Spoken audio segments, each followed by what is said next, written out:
Welcome to another episode of Books, Beauty, and Business, where our goal is to inspire, motivate, and encourage others through laughter, accountability, success stories, and most importantly, easy steps for achieving greatness. My name is Tawny Bro, and I am so excited to have with us today Suz Carpenter. She is a certified nutritional consultant, the CEO and founder of Carpenter 180, which is a nutritional education company. Their mission is to provide affordable and simple programs that clear up food confusion so people can win at losing weight. She's created classes like SOS, Suz on Your Shoulder, Babysit My Plate, and the Food Peace University. They're 3 different virtual bite-sized nutrition courses. They are designed to teach you what you need to know to create sustainable results. She is amazing. Let's jump to our story. Thank you so much for joining us today. I am so excited to have with us Suz Carpenter, who goes by Sue. Right? Suz. Yep. I love it. S-U-Z, Suz. I love it. So thank you so much for joining us today. I love your story. I don't know anyone that doesn't think about fitness in their life and food and how it affects us. And it's always something, especially as females, we are always trying to figure out, what do we do? So we're so excited to have you here to share your tips and your knowledge with us. So Suz, tell me a little bit about your story. Sure. Okay. So by trade, I clear up food confusion because really we have a serious problem, kind of like you were talking about. And it's women especially are suffering because they're frustrated and confused by what it takes to lose weight. Mm-hmm. I developed an online program. It's called SOS, or Suz on Your Shoulder, just to help people understand how to eat so they can get their weight where they want it and they don't have to suffer anymore and they just enjoy how they're living. So at home though, I'm a mom of 4 and I've been married 24 years. Oh, congratulations. Thank you. And then we live just north of Atlanta, just to give you a geographic area of where we are. And then I promise you, after all these years of being a mom and a wife, I still, at least once a quarter, can turn laundry pink. It's just epic over here. Mm-hmm. Like I'm always ruining the laundry. But I got into this space kind of by accident. Once upon a time, I taught first grade. Then I did this deal where I came home and I raised our kids. Then we took a 40% pay cut because of all the twisty-turny things that happen in life. Mm-hmm. I jumped into direct sales. I got my entrepreneur chops about me. Mm-hmm. I was fitting people to products, but they were wanting to eat barbecue and yeast rolls and still get results. And I was like, we have a problem. So I got into the sweet spot of helping them with the kitchen. Like, I got to clear up the food part if we're ever going to make some real change. And then this happened. Somebody says to me, hey, you say you would die for your kids, but would you change for them? And I was like, I don't like that question, because I had a secret that I was holding on to my whole life. Like, I didn't even tell my husband. And that was that I had an eating disorder. And I was the meanest voice in my head. I was awful. And then I would starve myself and try and exercise to outrun my fork. Mm-hmm. And I got into using laxatives because I was trying to find control where I felt out of control.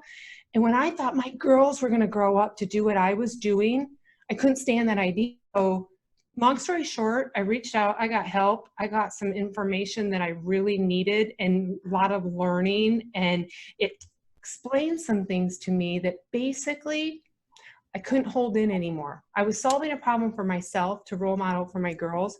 And then I realized the information science that I learned, all the classes I had taken, when I taught first grade, I could take complex science and explain it to a first grader. I can do the same thing with nutrition and food. And I thought, man, there may not be a whole lot of women out there with an eating disorder like I had.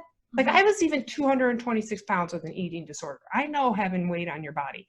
But I thought, there are a lot of women that are struggling. Like 70% of America is overweight. There are a lot of people struggling that I could help if I can just teach them what we weren't taught in school that we should have been taught.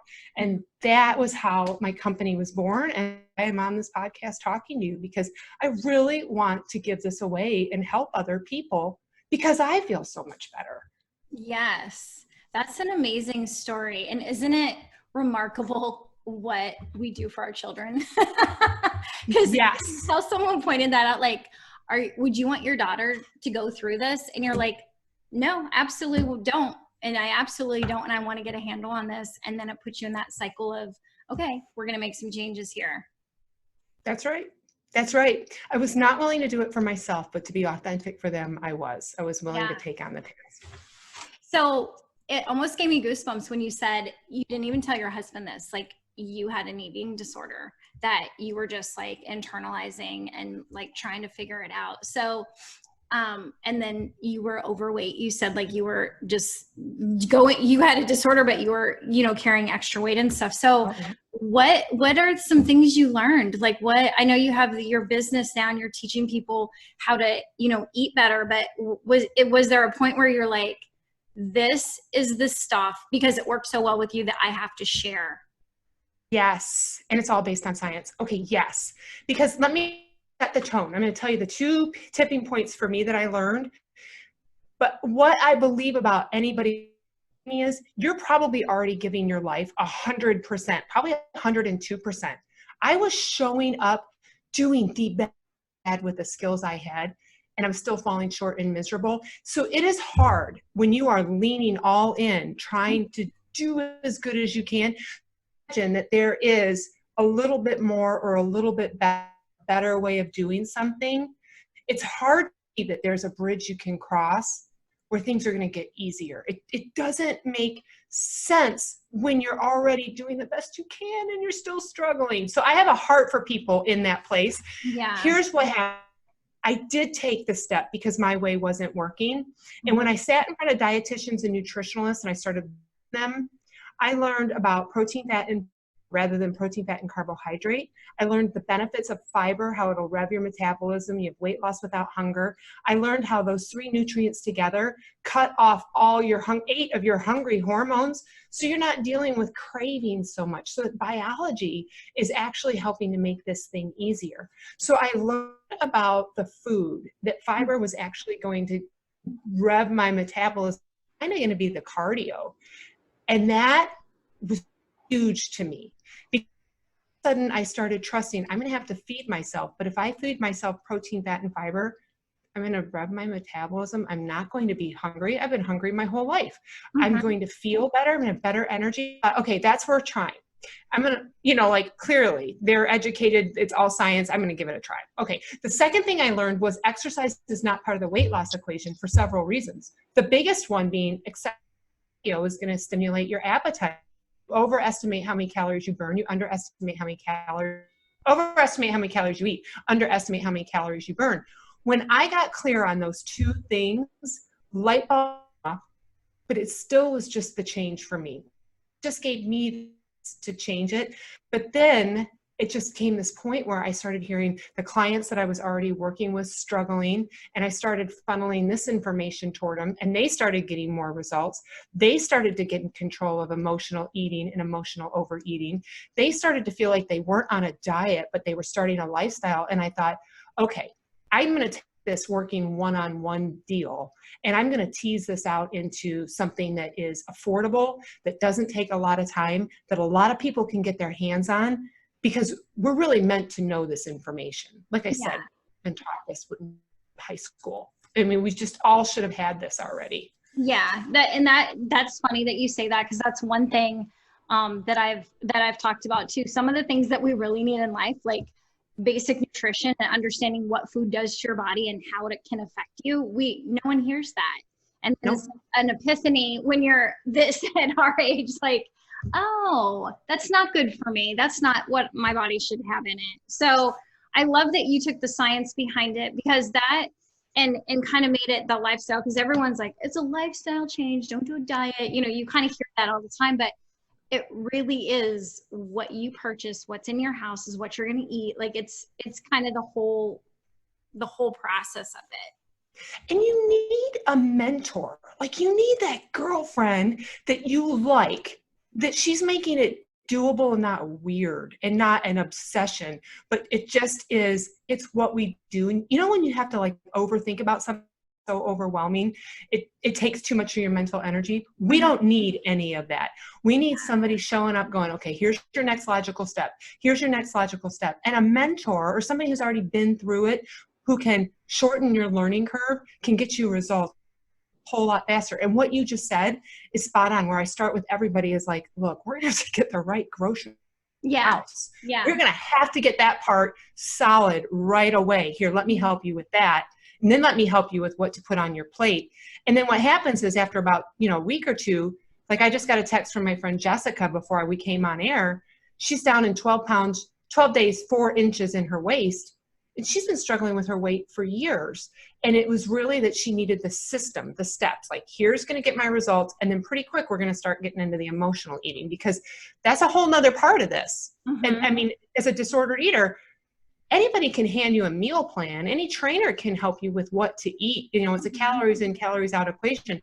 But if you're over hungry and you're not this very long. That's why diets fail. Like, you're right. We have got to figure out a way that we can eat right now, today, that we like, where we're still able to eat the foods we love. You want to create a lifestyle that you can lose weight and maintain weight now that looks like it's going to look when you're 80. That's what we're trying to achieve. And so it is like a really big shift in thinking. Yeah. And I think we all, well, maybe not everybody, I shouldn't say we all, but I know I do. I can be mindlessly doing something like on the phone or watching something and eating. And I look up and I'm like, did I just eat all that? Like, I eat it without even like really realizing I'm eating something. Or if I'm really stressed out, I'm like, yeah, like I'm the same way. I think a lot of people must be emotional eaters, because it's just that one thing that you can do, right? That you like maybe feel a little better, but really, do you feel better? Like, that's right. Do you really feel better? You just feel full. I don't know. That's actually a thing. What you just described. You're really good at this, by the way. That's actually a thing. Emotionally eating is actually, do you know the difference between emotional hunger and physical hunger? So when you are emotional hunger is what you just described. You were bored. You were trying to feel useful. You're trying to use your time well or fill the time in. So it's like you had this problem, this feeling that wasn't ideal. Boredom, overwhelm, stress, anxiety, being unsure about something, whatever the bad feeling is. Yeah. And your body solved the problem. It covered up the problem with food. So while you were eating the food, you were getting these endorphins. So your body was saving your life. It was moving away from you were feeling better eating the food. But the problem with that is when the food's gone, you're left still with the problem. And now you have the regret, and potentially you have an upset belly because you ate a whole bunch of stuff that didn't agree with you. Yeah. And you probably gained some weight because probably crap. Yeah. And it probably wasn't food you super duper loved anyway, and you would have just assumed eaten. Yeah. Yeah. And I am one that I've done wellness things, and I've watched the food documentaries. I think that's a big part of just understanding where food comes from and the manufacturing that we have in the US and everything around what we're putting in our body. So I've spent time trying to educate myself, and like I feel like, oh, I'm doing pretty good. I'm a good size, like I'm feeling good. And then like something will interrupt me, like this whole COVID thing.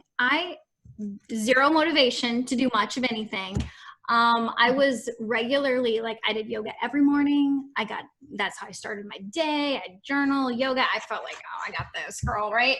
Throw something in my life like this. And I was like, I don't feel like it. I don't feel like it. And I know you can't listen to your feelings. You're never going to feel like it. I know, I talk to myself too, but I get it. But I just was like, I'm really excited to talk to you about this, because I do feel like you have to have something in place that can get you through those, unexpected things that are going to happen to you. The vacation. I don't want to come back from vacation with 10 pounds. I just don't. I work too hard to be at this size, so I'm sure not going to do that, but I still want to have fun and, not restrict everything I have to do. Say, I don't know the answer. Well, you want to know what it is? It's really, okay, in every area of your life, would you agree you need to have compromise and discipline? Like relationships, with waking up for work, you have to have compromise and discipline. Yep. So what about this? In terms of your health, compromise and discipline to go to bed, maybe compromise, I can't do this because I need to get on bed at this certain time, or there's discipline. Like, you have to also in nutrition realize it's just the same thing. It's compromise and discipline. So it's not about going on vacation eating what you love, because we love food. Food brings pleasures where we visit and we whatever. It's more about using compromise to go, okay, what do I really love that I'm about to be in front of? Like really super love. And then the rest of it, look at it more like, oh, I'm going to spend my carbs and calories somewhere else. It is not worth it to just be filling up on that. So for instance, I'm one of the 4 people in the world that doesn't really get triggered by macaroni and cheese. I don't really care. You know, like I'm like, there's only 4 of us. I know we have our own fan club over here. And so if we have like the macaroni and cheese on the buffet, I'm really saying, well, I don't want to waste my calories on that. But over there, that yeast roll that is covered deliciousness, I want some of that. I use compromise to the one that I want a lot, and not eat something else just for the sake of eating it and putting it on my plate. Instead, I would fill my plate with mostly fiber and then some protein and some fat. And then I would have the thoughtful indulgence of the roll that I really want, skipping the macaroni and cheese and the coleslaw, because I don't really care about that. Like that's, it's, and we have not had enough thought leaders do that with food too. That's really how this thing is done. Apparently it looks like everybody else can get away with eating whatever they want whenever they want, and they never gain weight. And that's just a lie. I mean, I can't do that. I mean, that's why 70% of America is overweight, is because of, we think that way. So it's really just changing the paradigm a little, realizing, I'm gonna have to use and discipline just like I do everywhere else in my life. Okay. That's true. That's a really good way to look at it. I like that. Would you say compromise and discipline, right? So, because there are some things that I know, I mean, I compromise on all the time. And some of that is being disciplined. And sometimes I feel like I am very disciplined, and then other days I'm just like not an ounce. So I like the idea of where you want to compromise so you still get to make those choices, right? Those good choices for you. Like, I'm going to not do this because I know later I'm want to do this, you know? So you kind of did tell us your story, how you found your love of like health and really helping people, get healthy themselves. Was this just a journey for you, or was this like you just had this experience and then this is what you wanted to share with the world? Well, I think that it was because of the experience that it became what I wanted to share with the world. I wanted to be a mom. I wanted to stay home. I wanted, though, to add value. I always wanted to do something that was going to help others, but that's what I knew. I couldn't see it. And I never would have thought that it was going to come through this type of a messaging. But then what happened is I realized that I am just trying to have conversation with my younger self, and I'm trying to give her what she didn't, that she was looking for, because there's a lot of people like that out there. And so it just became this love letter to give back to the world. And once it started to come together in my mind, I couldn't not do it. Yeah. No, I totally agree. I think that's amazing. And I love you said like my younger self, like helping in that way. I started in education as well. I taught second grade for about 7 years before I got my master's in IT and went a completely different direction. So I work in technology right now, but taking what you learned, like just in education in general, teaching people, right? Teaching people complex processes or ideas and simplifying them into their world, I think is so important, because you're right. It does need to be a simple, like easy thing to digest. Like what you were saying with the discipline and the compromise, like you can internalize that and be like, okay, I can direct that to my food and what I eat, right? I can do that. So taking these things and moving them forward, I think that's an amazing start, because so many people have questions around that. Or you know what? They're just clueless. They just don't have any idea. Or, I mean, let's be real. They don't care. And I don't fault them for it. Like if somebody was going to tell me to go figure out how to build a golf cart, I don't care. I wouldn't want to go do it. But maybe I want to drive a golf cart and have the joy that the golf cart can give me. I think people are like that in this space. To me, what I picture when somebody goes, I'm going to go on a diet, I'm going to lose this weight once and for all. I envision when we were studying for a big board exam or a test, remember all those books on your desk and you were trying to like funnel the information. It was so overwhelming. You take the test. Do you remember that feeling? You'd walk out of the test. It was like the information out of your ear. We can all kind of feel the information falling out of our ear. I think that's what it feels like for people to go try and solve the nutrition problem. It's that pile of books I listen to, what's important. There's a lot here. So what I did is then I went back to like how we teach third graders multiplication facts. You get your 3s and your 4s and you get really good at them. Then we start working on 9s and 10s. But we're going to pull you back and do some 3s and 4s again. We're going to keep this until we get a real learning pattern going. That's what I did with the SOS. Because if I sat on here for an hour about nutrition, you're only going to remember, the one on your, it's just too much to take in. So instead, what I wanted to do was to give people bite-sized chunks that they can like hear, apply, are practical, but you like listening to them. And then the next day it layers the message and you begin to learn. Right now, somebody might hear me talk and go, I don't know. Okay. All right. So then the reason I did the sound bites is I know that people have time constraints. Like they don't have an hour thing, and if I sat here for an hour and I talked about nutrition, you'd remember the one thing that tugged on your heart. That hour you don't have. The other thing is money. Like it can be expensive to work with somebody and meet with them once a week. So I wanted to make this so that it took 3 to 4 a day, would look forward to the message, and it was short enough that you could go, and then to attach meaning to the message, but you could apply it. Meaning we start talking about protein, fat, and fiber, and we start practicing where to find fiber. And these messages come sequentially so that you start the, I'm getting it. Okay. Because when you get too overwhelmed, you stop before you ever start. And I could absolutely dump on somebody an hour of success tips to get going, but they're going to have information paralysis. Yeah. So I'm going the other direction of let me come to you slow and steady so that you really begin to create a knowledge groove and you get things that are so overwhelming so you can try things and we begin to make a whole new habit loop. And then we create a lifestyle because this thing's going to take time. I mean, we didn't get here overnight. We're going to get out of here overnight. So we really need to realize we do have time. We have time to build these learning lessons towards success because like my friend Jessica, I talked about, when's the last time you lost 4 inches in 12 days? But by these messages coming consistently and she was able to just start applying them and they weren't scary and overwhelming, her body's already starting to react and change. And she's been with it 12 days. I mean, think about that too.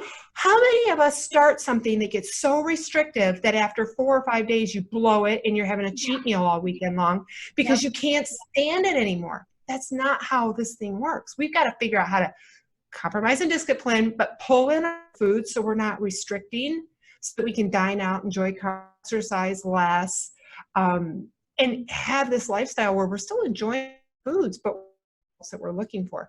It's not corn. We just didn't understand the benefits of protein, fat, and fiber at our meals. So it's not a fad. It's just about learning so you can truly create a lifestyle. And then what happens is when you're educated, you become empowered. Oh, I can do this. I'm feeling better. And then when you feel empowered, you're inspired. And this is the tipping point. When you're inspired, doing things different in your family and you're cooking different in your house because it's really making sense. And then you start telling your friends about it and it starts just wiggling its way out because it's making sense, because it's based on science. It's not a fad. We can finally get away from that. Yes. I totally agree with that too. It can't be the newest trend or the newest fad because you're right. You'll get started on something and then it gets hard or something comes up or halfway through it, you're like, oh, not worth it. I'm just going to do what I want. So I like that. Yeah, I like that it's in those stages. So, well, and instead of like all or nothing, when you like step out of line, this is a whole thing about, we got to learn just to get back in line after you step out of line. It's no big deal. Just keep going. Yeah. Like you can have one bad day, but don't have a bad week or a bad month, right? Like just get back into it. or better better yet, what'll happen down the road is you might blow it at lunchtime. And instead of thinking, forget it, I'm going to Taco Bell for dinner and I'm eating all the things, you might go, I blew it. So what? Well, what's the next best choice I can make at my snack and at dinner? Because you realize it's not all or nothing. And you realize blowing it in one meal is not going to make you gain 100 pounds. Yeah. Everything's over. Instead, you're like, yeah, that was awesome. Sort of fell off the wagon. Okay, I'm going to get back at it. I like it. Just totally is that once you're stepping into it and you practice failing forward and just doing it bad perfect. Yeah, I totally agree. You're right. Like, if you have one bad meal, that's a good thing to remember. That's along with that, what discipline and like compromise, like, okay, I'm gonna get back on it now. So what keeps you motivated? Like where do you look for your inspiration? Okay, well, I look to mentors as well. I mean, we all need somebody else showing us the way and role models. So like specifically, I really love people like John Maxwell or Brendan Bouchard, who are helping you with mindset, because that's so much of it. Like if you believe you can be successful at something, if you believe it, you're very likely to do it. So that's true in everywhere. So I definitely am a proponent of that. I like Brendan Bouchard a lot because it's High Atomic Habits. Why did I just lose the title of his book? I know Atomic Habits is James Clear, but like Habits Made Simple. Now I have to look it up. Oh, what is it? It is. Okay, so Brendan Bouchard. Anyway, I really appreciate him reinforcing what I'm trying to do with SOS. He's reinforcing the importance of creating habits to create success and attach to. I love John. His book, most impactful book, was Failing Forward, because I realized failure was an event and you had to train for failing, and it was a lesson learned from it, and then you move forward. And that is such a powerful thing to understand. And again, a principle we should have been taught at a very fundamental age, that failure is not you, it's just something that happened, and it's something you learn from. It's not the bottom, it's not time to quit, it doesn't mean one and done. It's just a habit. I like that. And that was always one of my questions, like, do you have a book to recommend? So I just wrote that down for you, Failing Forward. I think What's your favorite book to recommend? Oh, girl, I have so many good books. It's a hard question. Yeah, it is. I like Simon Sinek. I really love Mel Robbins. I feel like her 5-second rule is transformative for a lot of people. Yeah, I have a whole book. Jump up and move. Pardon? You go 5, 4, 3, 2, 1. You just do it. Yep. Yes. Yep. So there's a book section on the website too, if you want to just look for good recommendations. But I will put the Failing Forward on your page too, which is your with your book recommendation there too. So, okay, so books, beauty, and business. What is your favorite beauty tip? Oh, okay, 2. One is really practical. Get the makeup off at the end of the night. That was revolutionary for me. Wash your face. The other is baking soda on my toothbrush to keep my teeth white. That way I don't have to fool around with those whiteners or any of that. Baking soda. Just straight up baking soda in your mouth? Straight up Arm & Hammer box, toothbrush in the Arm & Hammer box, a little bit of wet and a whole lot of that. And I do it probably once a month. Okay. I'm up for it, man. I love those kind of tips. Doesn't taste 17 kinds of awesome, but I'm 47. They're not so bad. Great tea. That's awesome. So any daily tips for success for the ladies? Like every day?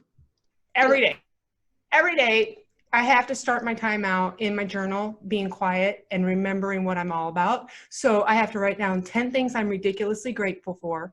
And a lot of times it's thank you for the light bulbs and thank you for batteries, because those are extras that we can afford to purchase. And so what am I grateful for? And I get really stirred. I think if you can't feel mad or sad if you're gratitude. Yep. Then I go through and I list my 10 goals. Like some of them are right now goals in that list. Some of them are long-term goals. Like one of them is I'm an extraordinary wife. The other one is I'm close with my children. So those are long-term goals. So then I have like 10 mantras that I go through. So this journal can be long, or it could be just 10, 10, and 10 and really fast. But if I go through like mantras of there's room for you, somebody wants you to bring your A game, Decide what it is you need most and go do that. And I remind myself to show up to the day on purpose. I promise you, Tawny, every single night I forget those things. And every morning I go up to my journal, I'm like, oh, what? Oh. So I think we're always working to just keep our brain moving in the right direction for me. Yeah, no, I love that. And I'm the same way. I think journaling and writing those things down, and sometimes they do get repetitive because the things you're grateful for, you seem to always be grateful for them. But I like that idea of your goals, and then writing down, like, call it a dream book or your goal book. But I think that's always a great way to start your day. And that's another thing that I encourage people to do. And then I find myself, like, I go through ebbs and flows of, I do it every day without fail, or I don't do it at all. Like, I have to keep on top of myself to motivate myself, because I know I feel better when I work out. I know my mind is clear when I do a brain dump on Sunday. I know, like, I can have these things that I need to do. And it's almost like I have to be my own encourager sometimes, like, okay, Yes. now get up and do it, right? Because you like having done those things. It doesn't mean necessarily on the front end you're excited about getting to do them, but once you've done it, you love having done it. You love the feeling of having worked out. It requires you showing up. I agree with you 200%. Yes. Yes. So any additional motivation or advice for the ladies listening? Okay, whatever it is on your heart, today is a really good day to start. Whatever thing needs to change in your life, I believe everybody's got something in their head that they're thinking, tomorrow I've got to do that. Today's a really good day to start. Don't have to wait to get started on exercise for tomorrow. You can go for a walk, or you can do a 10-minute class today. If you're thinking, I've got to turn around, start today. Don't wait until tomorrow. Just get started, but you have full permission to do things bad, perfect, to fail forward, but just keep showing up, because it's worth it, because consistency compounds. Small efforts over time lead to tremendous change, but it means you've just got to start. That's right. You just get started. I absolutely love it. Well, thank you so much for your time today, Suz. This has been a lot of fun, and I feel like I've learned a lot too. And I know you have a ton of stuff that you can share as well. So if you would like to learn more about the Carpenter 180, all the information will be below, along with links to all of your Facebook, social media, and things like that too. So go ahead. I do have a freebie for your audience. If they use BBB in the checkout code, if they go to carpenter180.com, you can sign up for 7 days of free SOS, just to see if it's a fit. You can get my grocery, but then get all my lists and my snack tips, all the things. Just try it out. But at checkout, put BBB in the coupon code, and then I'm going to send you, like, really practical good stuff at the grocery store, like the Kroger's and the Publix. But then if you go to Costco, here's a list that I stick to. Or if you go to Trader Joe's. So I did some things. You don't have to stand in the store going, what would be good to get? Because that's overwhelming. So just put BBB in the code, and that's coming.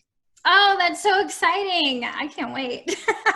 And so I'll have that information below as well, with a link to your site. So thank you so much for sharing that.